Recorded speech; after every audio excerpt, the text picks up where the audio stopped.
We are live. How is everyone doing today?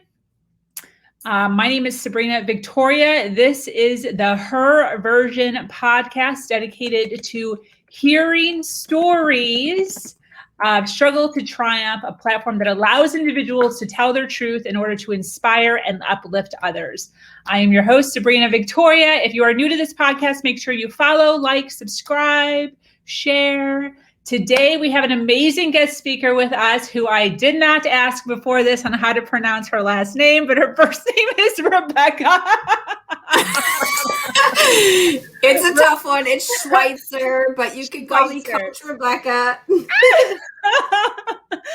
Rebekah is an entrepreneur mom who loves life. She is a former addict, a health coach, a spiritual being, and shares so much of my love, same, personal growth, optimism, and joy. How are you? Oh my gosh, I am so good. I am just filled with the spirit today, sister. I love it. So listen, guys, I am doing something different than I've never done before. I connected so awesomely with this girl that I asked her to do something that I've never done before. I said, so normally, as you guys know, when I'm doing this, I confront powerful women and I'm like, hey, do you want to be on my podcast? And I'll ask you a bunch of questions. But this girl was just my jam. So I was like, listen, I've been thinking about doing this thing that I've never done before. Would you do it with me? Where I asked you 3 questions, but then you also asked me 3 questions. And then she was like, woo, let's do it. It's a party. So we have no idea what the questions are. We did not do any sort of, hey, just so you know, nothing. So I have no idea what she's asking me, and she has no idea what I'm asking her. But I did ask to go first. First of all, hey, what do you do? Tell everyone what you do. What do I do? Oh my gosh. So I am a coach. I am a health and fitness coach. I'm a certified personal trainer, sports nutritionist, and I also am an entrepreneur in the network marketing field with a biohacking product. We hack the body into ketosis in 59 minutes or less with a drink, these pretty little packets. You see colored boxes behind me, and it's changing the world. So I'm here just inspiring, motivating, hoping to help change lives, break people free from generational curses, whether it's physical, mental, emotional, spiritual, financial, any of the above. So here to inspire. And hey, listen, thank you so much for being upfront about I'm a network marketer. Yeah, absolutely. Dude, so many people aren't honest about it. They try to like manipulate and say that they're not when they are. And I love the fact that you're just like, hey, this is literally what I do. There's no gimmicks. No, absolutely not. I mean, it's an industry, period, yes. Point blank. It's just like if you were in the healthcare industry, you would say I'm in healthcare. Like that's what I do. Exactly. You know, There's no shame. I believe in the product. I believe in the company. I believe in the industry. So I speak about it just like that. Hell yeah. And I love that. That's one of the things that I love about you. You're just real and there's no secrets. There's nothing crazy. You're not trying to get over on anybody. So we'll see if there's secrets depending on what you ask me, sister. All right. So question 1, where does your drive come from? Deep. Why do you feel a need to do something with your life? So for me personally, it comes from my experience of coming from a really, dark place. Like I led myself into a dark place by not feeling like I connected well. And so I never, ever, ever want to be back in that place again.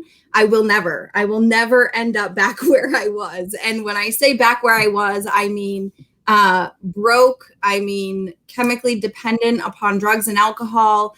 I mean, dependent upon men for paying my bills. I mean, dependent upon, just so dependent upon so many worldly things that really, they held me back. And so today, like, my drive comes from freedom, like wanting freedom from all of that, the chains and bondage of being attached to so many different things. I will never, ever end up back in that place where I don't have a pot to pee in, where I don't have, and the truth is that I had a house, I had a good job, I was in the healthcare field, I had, my son, I had so many things when I was in my deepest, darkest place, but I was completely spiritually bankrupt.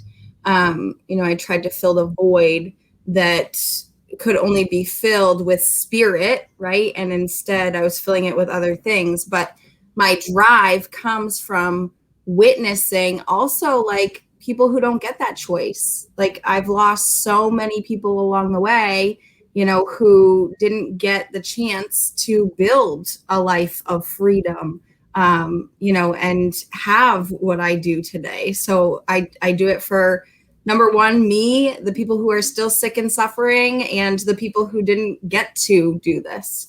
Yeah. I love, in the beginning, when you first started talking, you said, I got myself into. Can you expand on that? Because a lot of times individuals get into dark places and they want to place blame on who they think was the culprit. I love that you right away were like, I did it. Where does that come from? How did you figure that out? Well, it was a lot of inventory on self. I had to take a real good look at myself and my behaviors, going all the way back to childhood.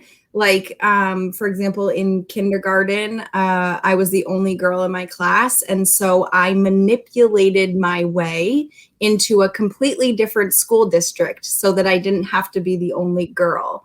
And that was as a kindergartner. I cried and complained and threw a fit enough that my family moved me into a different, you know what I mean?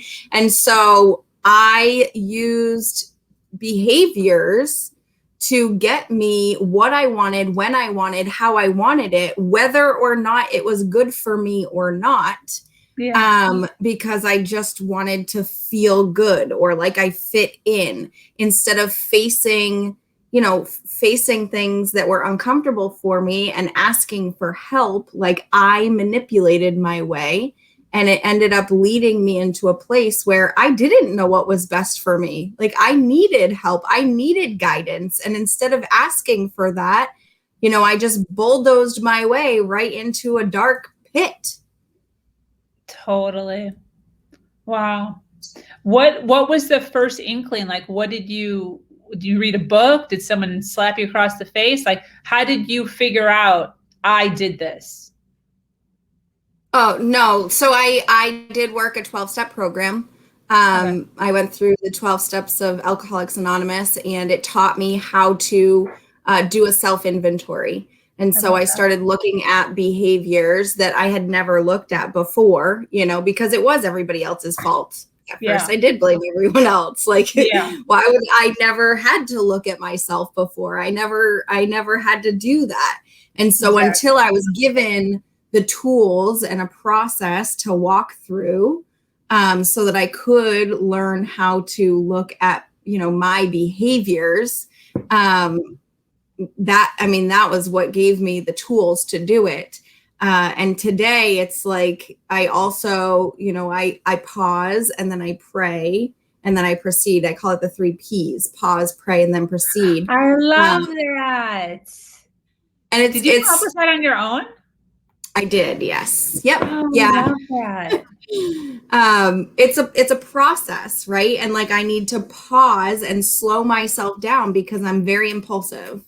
My behaviors are very impulsive. So to give myself enough time to think about, okay, is this behavior really going to benefit me, or is it going to hurt or harm myself or others? You know what I mean? And I don't mean like physically, hurt hurt someone. I mean, I've definitely done that in the past, which is not my better days, but like if my words that are going to come out of my mouth could potentially hurt or harm someone, do they need to be said?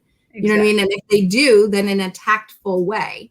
So it's a process of slowing down enough to look at behavior patterns and how you can change them as well. I love that. Perfect.